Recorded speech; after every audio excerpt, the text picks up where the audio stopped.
지난 주일에 우리는 야베스가 하나님께 드린 기도를 함께 살펴보았습니다. 바벨론 포로로 잡혀갔던 유다 백성들이 돌아오면서 그들이 고향으로 돌아오는 길에서 붙잡았던 야베스의 기도, 우리의 지역을, 나의 지역을, 지경을 넓혀 주소서라는 이 기도가 얼마나 절실했을까 하는 그런 관점에서 우리가 야베스의 기도를 함께 살펴보았습니다. 오늘 본문 말씀은 그런 면에서 지난주일 설교와 어느 정도 맞물려 있는 말씀입니다. 역사를 거슬러 올라가서 아주 오래전의 과거, 이스라엘 민족이 태동했던 그 옛날, 바로 그곳에서 가나안 정착을 하던 바로 그때는 어떤 일이 일어났을까, 어떤 일이 있었을까 하는 그런 이야기를 오늘 함께 살펴보려고 합니다. 하나님께서 아브라함을 선택하시고 창세기 12장에서 친척과 아비의 집을 떠나라 라고 명령하셨습니다. 그리고 아브라함은 믿음으로 그 길을 떠나가게 되었습니다. 고향을 버리고 그리고 하나님께서 지시하시는 땅으로 가라라는 말씀은 그저 평범해 보이는 말씀 같지만 그저 우리 오늘 시대처럼 여행하라라는 뜻이 아니고 하나님께서는 정말로 힘든 모든 지역의 사람들이 널려있는 그 자리에서 비집고 들어가라는 말씀이고, 하나님께서 지시하는 그 땅에 들어가서 다른 사람들과 함께 어울려 살라는 말씀이고, 동시에 그들을 몰아내라는 말씀이기도 하였습니다. 나그네와 같은 삶을 살아가는 아브라함의 여정이 이어졌을 것입니다. 아브라함은 우르라고 하는 지역에서 출발을 하죠. 그리고 하란으로 들어갔습니다. 잠시 하란에 머물다가 세겜으로, 그리고 베델을 지나서, 그리고 기근이 들자 애굽으로 내려갔습니다. 또다시 애굽에서 올라와서 베델 지역으로, 그리고 헤브론으로 가게 되었습니다. 단과 호바, 그리고 사회 골짜기 등을 거쳐 갑니다. 그리고 다시 헤브론에 정착을 합니다. 다시 그곳에서 또 기근으로 인해 그랄로 이동을 하게 되고, 그리고 브엘세바에 한동안 머물다가 다시 헤브론으로 돌아갑니다. 그리고 그곳에서 자신의 마지막을 마무리하게 됩니다. 그가 이동했던 경로를 보아도 참으로 멀고 험난한 길이었고, 그가 그곳에 정착할 때마다 어떤 일이 일어났을까를 상상해 본다면 참으로 그가 많은 고생을 했겠다라는 생각이 듭니다.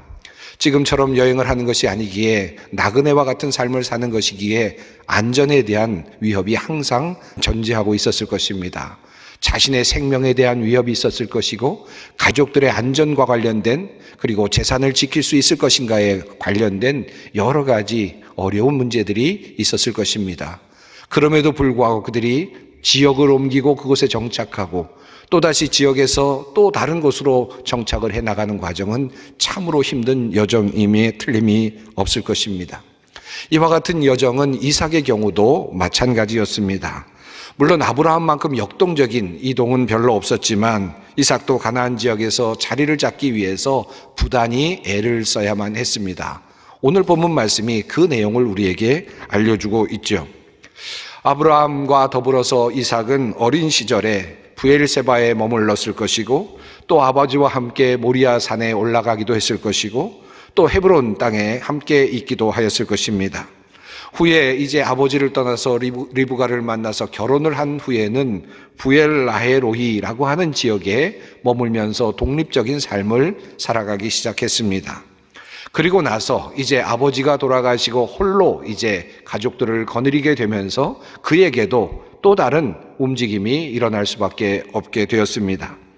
그 주위에 기근이 들게 되면서 그랄로 이동을 하게 된 것입니다. 어찌 보면 그의 인생에 있어서는 처음으로 스스로 결정해서 자신의 정착지를 옮기는 그와 같은 일이 일어나게 되었습니다. 그것이 바로 첫 번째가 그랄이라고 하는 지역이었습니다. 사실 그 그랄이라고 하는 지역은 새로운 장소는 아니었습니다. 아버지가 이미 오래전에 아브라함이 가서 그곳에 정착했던 곳이었기에 그곳에 나름대로 생활에 어떤 터전이 있었던 것 같습니다. 기근이 들자 이 이삭은 그쪽으로 올라가게 되었습니다. 이미 그곳에는 블레셋 사람들이 살고 있었고, 그리고 그곳에는 아비멜렉이라고 하는 왕이 다스리고 있었습니다. 자신이 살았던 곳이기에 어느 정도 정착이 가능했었으리라 생각이 듭니다.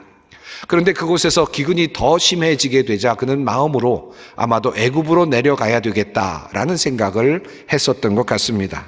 자, 그런데 하나님께서 그때 그에게 나타나셔서 애굽으로 내려가지 말 것을 명령하십니다. 그리고 내가 너에게 명령하는 그곳에 그곳 지시하는 땅에 가라고 말씀을 하십니다. 창세기 26장 2절 말씀입니다. 여호와께서 이삭에게 나타나 이르시되 애굽으로 내려가지 말고 내가 내게 지시하는 땅에 거주하라 라고 특별하게 하나님께서 이제 그가 가야 할 곳을 지시해 주셨습니다.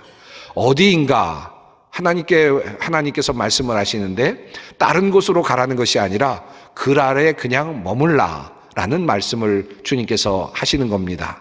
그리고는 내가 너에게 복을 주겠다 라고, 이곳에서 내가 너에게 복을 주겠다 라고 하는 약속의 말씀을 하여 주셨습니다.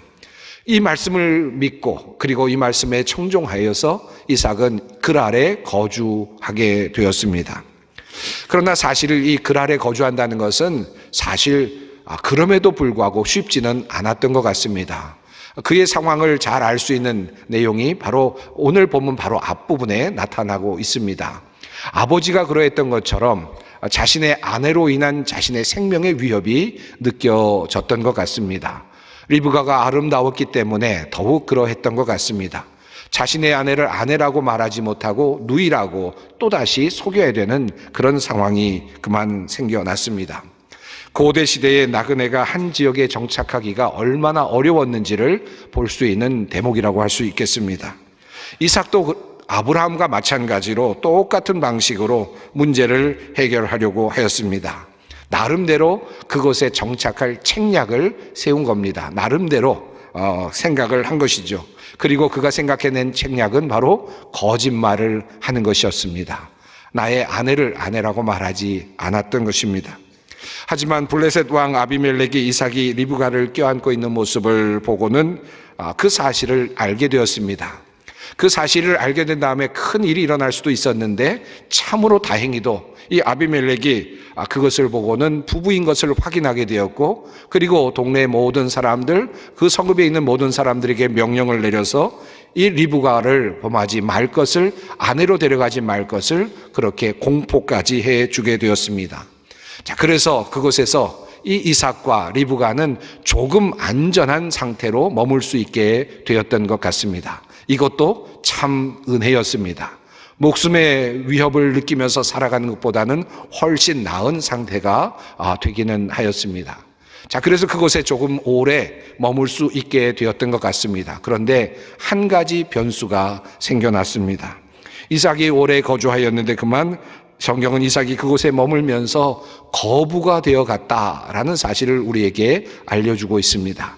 이삭이 그 땅에서 농사하여 그 해에 100배나 얻었고 여호와께서 복을 주심으로 그 사람이 창대하고 왕성하여 마침내 거부가 되어 양과 소가 떼를 이루고 종이 심히 많음으로, 그곳에서 그냥 조용히 살았으면 좋겠는데 그만 부요함이 계속해서 몰려옵니다.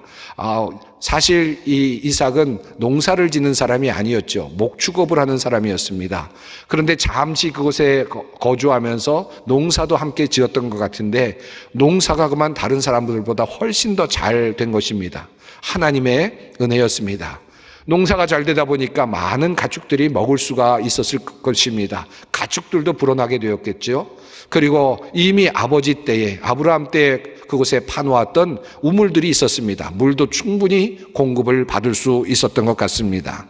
자, 그렇게 해서 부자가 되어가고 있는 이삭입니다. 그곳에서 그냥 잘 어느 정도 정착해 사는 정도가 아니라 그 땅에서 이제 군림하며 살 수 있는 정도의 상황이 되었다는 것입니다. 그때 블레셋 사람들이 시기를 하게 됩니다.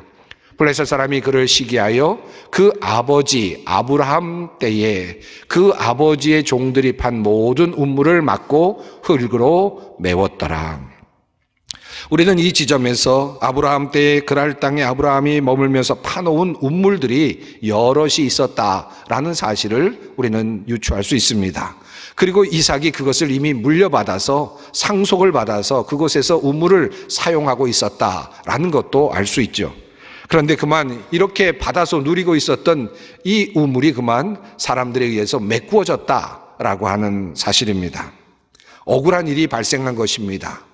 한마디로 말하면 아버지로부터 상속받은 우물을 그만 놓치게 된 상황이 되고 말았습니다. 그 이후에 어떤 일이 일어났습니까? 아마도 이삭은 이 억울함을 풀고자 당시 블레셋 왕이었던 아비멜렉을 찾아갔을 것입니다. 그리고 우물을 메운 종들을 좀 혼내주고 보상도 받고 싶었을 것 같습니다. 그런데 어떤 결과가 있었습니까? 아비멜렉이 이삭에게 이르되 네가 우리보다 크게 강성한즉 우리를 떠나라. 여러분, 이 말씀이 아주 좋은 평범한 말씀 같지만 사실은 문맥을 살펴보면, 그리고 뒤에 나오는 이삭의 반응을 본다면 추방명령이라고 할 수 있겠습니다. 네가 많은 것을 지금 이곳에서 가지고 있는데 너희와 함께 있을 수가 없겠다. 그러니 너는 나가라 라고 하는 그런 추방명령입니다. 억울한 일을 당했는데 도리어 법의 보호를 받지 못하는 상황이 되었습니다. 도리어 쫓겨나는 그런 상황이 되고 말았습니다. 사실 이 사건은 그랄 지역에 머물기 위해서 아버지 아브라함 때부터 노력해왔던 모든 정착의 노력들이, 과정들이 결국은 실패로 돌아갔음을 알려주는 사건이라고 할 수 있겠습니다. 자, 그렇게 해서 결국 이삭은 억울하게 그 땅을 떠날 수밖에 없게 됩니다. 자, 많은 사람들이 이삭의 이러한 태도를 보면서 어떻게 이삭이 이렇게 할 수 있었을까에 대해서 의문을 갖습니다. 도대체 무엇이 이삭으로 하여금 이렇게 계속해서 갈등을 회피하고 우물을 또 다른 곳에 팔 수 있었을까 하는 질문을 던지죠. 사실 당시에 우물을 판다는 것은 매우 어려운 일이었습니다. 요즘같이 수맥을 알 수 있는 그런 기계도 없고 수맥을 측정할 수 있는 그런 기계도 없었기 때문에, 특별히 우리처럼 이렇게 물이 아무 데서나 나는 것도 아니었기에, 광야와 같은 곳이었기에 물의 맥을 찾는다는 것은 쉽지 않았을 것입니다. 그리고 깊이 파야만 물을 얻을 수 있었던 땅이었습니다. 많은 노동력이 필요한 그런 일이었습니다. 자, 그럼에도 불구하고 그는 팠던 우물, 그것에서 다툼이 일어나자 그는 또 다른 곳으로 옮겼습니다. 또 다른 곳으로 옮겼습니다. 도대체 어떻게 해서 이런 일이 일어날 수 있었을까? 많은 사람들은 이삭이 가지고 있었던 온유한 성품과 그의 싸움을 싫어하는 성향을 꼽고 있습니다. 그는 진정한 평화주의자였던 것 같습니다. 그는 싸움을 피하면서 계속해서 옮겨갔고 그 과정에서 그는 더 넓은 땅을 마침내 얻을 수 있게 되었습니다. 그래서 많은 사람들이 그가 가지고 있었던 삶의 어떤 태도라 그럴까요? 그와 같은 성향을 매우 중요한 것으로 꼽고 있습니다. 하지만 앞에 나오는 이야기, 즉 자신이 그랄에서 죽을 수도 있었다, 그래서 자신의 아내를 아내라고 말하지 않고 누이라고 말했던 것을 생각해 본다면 그에게는 또 다른 의미의 두려움도 있었던 것 같습니다. 그냥 어떤 그 목자들이 와서 자신의 그 우물을 빼앗을 때 내가 이것을 저항하다 보면 내가 혹시라도 또 어려움을 당할 수도 있겠다, 죽을 수도 있겠다라는 생각을 했을지도 모르겠습니다. 그래서 어쩔 수 없이 생존을 위해서 안타깝지만 팠던 것을 그냥 포기하고 또 다른 우물을 팠을 가능성도 꽤 높아 보입니다. 저는 아마도 이 두 가지 이유가 함께 공존하지 않았을까, 그렇게 생각이 됩니다. 본래 온유하고 그리고 평화를 좋아하는 성품이었을 것입니다. 그러나 그에게는 또 다른 두려움도 있었을 것입니다. 그래서 그는 우물을 메우거나 분쟁이 일어났을 때 그것을 피해서 또 다른 곳으로 갔고 또 그것에서 우물을 파곤 했습니다. 그가 마침내 르호봇이라는 이름을 붙이는 이 장면에서 저는 이삭의 마음이 느껴지고 또 하나님의 축복을 보게 됩니다. 너희가 나를 밀어내고 또 나를 밀어내지만 그러나 세상은 넓다, 내가 갈 곳은 있다 라고 하는 하나의 자의식의 표현이라고 생각합니다. 그리고 그가 처음에 머물렀던 곳과 비교해 본다면 참으로 큰 차이가 이미 일어났음을 우리는 확인할 수 있습니다. 그들이 쫓겨났을 때 제일 먼저 갔던 곳은 그랄의 골짜기였습니다. 계곡이었습니다. 자그마한 곳이었습니다. 그런데 그곳에서 쫓겨나고 또 쫓겨났는데 결과적으로는 넓은 평야로 나아간 것이죠. 그리고 평온에서 넓다라는 그런 단어를 붙일 만큼 그런 곳에 머물 수 있게 된 것입니다. 자, 이렇게 르호봇을 차지하게 된 이삭은 한 걸음 더 나아갑니다.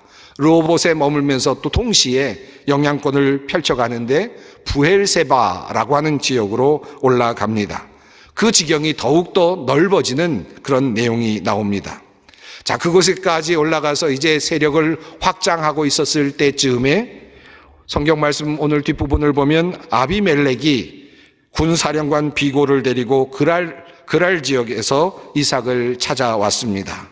그리고 군사령관과 함께 왔다는 의미는 무언가 압박을 주려고 하는 그런 의미가 있었을 것이라고 생각합니다. 전쟁인가라는 생각이 드는 순간, 그런데 이 아비멜렉은 그에게 평화 조약을 맺자고 제안을 합니다. 아마 아비멜렉이 그렇게 그를 찾아오게 된 데까지는 나름대로 이유가 있었을 것입니다. 이삭의 이 때가 굉장히 크게 번성했음을 의미하는 것이고 그의 종들의 숫자나 군사력이 꽤 강력해졌다라는 것을 의미하고 있었을 것입니다.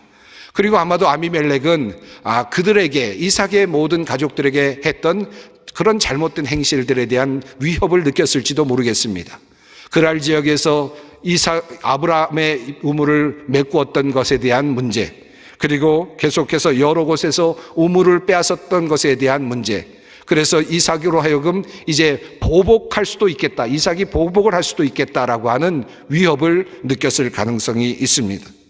그래서 아비멜렉은 이삭과 평화 조약을 맺자고 합니다. 한마디로 말하면 과거를 청산하자라고 하는 그런 조건이었던 것 같습니다. 자, 그런데 이삭은 그것조차도 흔쾌히 받아들였습니다. 자, 이제는 세력이 꽤나 커졌습니다. 어쩌면 군사력도 꽤 강력해진 것 같습니다. 얼마든지 그랄 지역을 공격할 수도 있었을 것 같습니다만은 그는 이제 그 지점에서 전쟁을 하기를 포기하고 보복하기를 원치 않습니다.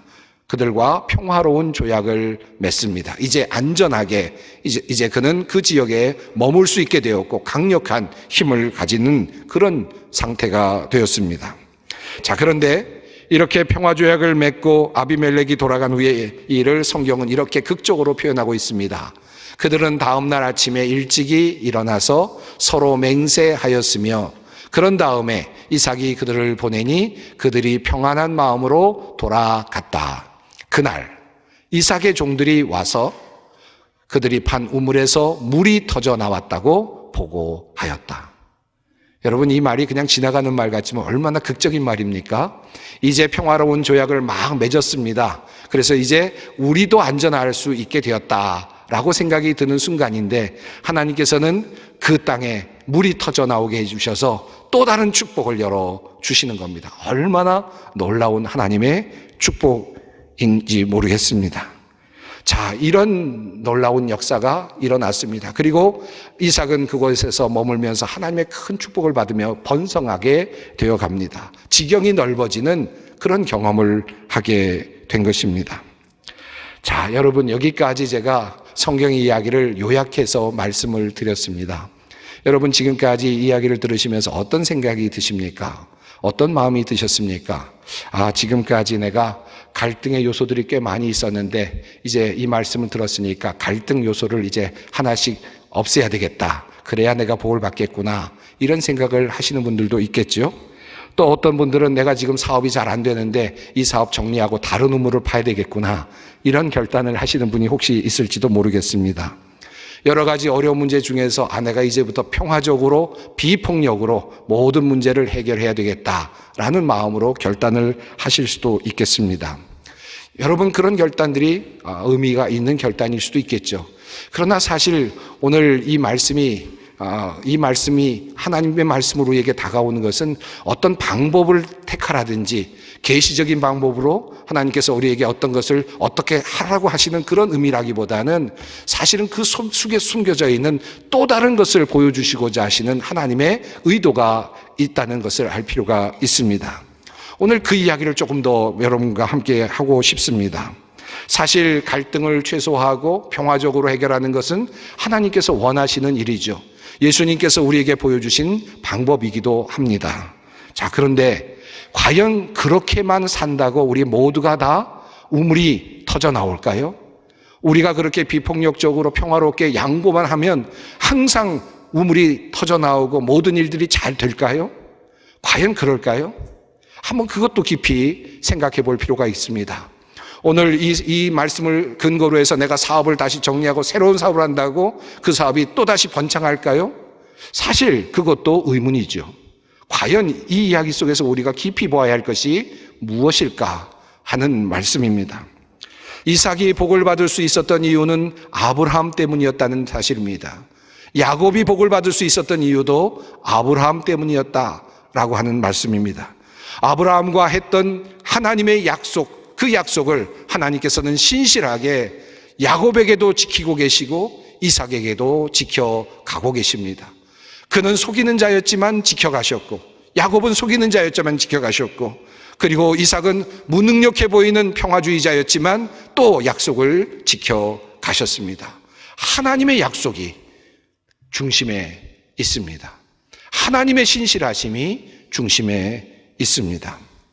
하나님께서 우리에게 원하시는 것, 평화로움, 희생, 그리고 양보, 그리고 나누어줌, 우리가 그렇게 감히 할 수 있는 이유가 무엇일까요? 우리가 세상적으로 생각해 본다면 이 끊임없이 싸우고 또 빼앗고 빼앗는 이 약육강식의 세계 속에서 나누어 준다는 것은 패배를 의미하지요. 떠난다는 것은 실패를 의미할 수도 있습니다. 그럼에도 불구하고 우리 그리스도인들이 나누어 줄 수 있다는 이유는 무엇입니까? 양보하고 떠날 수 있는 이유는 무엇입니까? 내가 힘겹게 파고 팠던 그 우물을 포기하고 또 다른 곳으로 갈 수 있는 이유가 무엇입니까? 그것은 바로 내 뒤에 계시는 하나님이십니다. 신실하게 나를 지켜주시는 하나님, 그 하나님이 나의 길을 지켜주시고 내가 무엇을 팔 때마다 그곳에서 물이 솟아올라오게 하시는 하나님의 역사가 있기 때문입니다. 우리가 그것을 믿기에 우리는 양보할 수 있고, 때로는 내어놓을 수 있고, 때로는 실패자처럼 다른 곳으로 갈 수도 있습니다. 나와 함께 하시는 하나님이 계시기 때문입니다. 나의 지경을 넓혀 주십시오. 야베스가 기도했던 그 기도는 우리들의 기도입니다.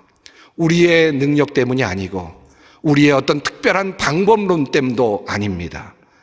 우리가 어떻게 살든지 부록 때로는 부족할 수도 있습니다만은, 그러나 내 옆에 계시고 약속을 지키시는 신실하신 하나님, 그 하나님이 계시기에 우리는 반드시 승리할 것이고 우리의 땅은, 우리의 지경은 넓어질 것입니다.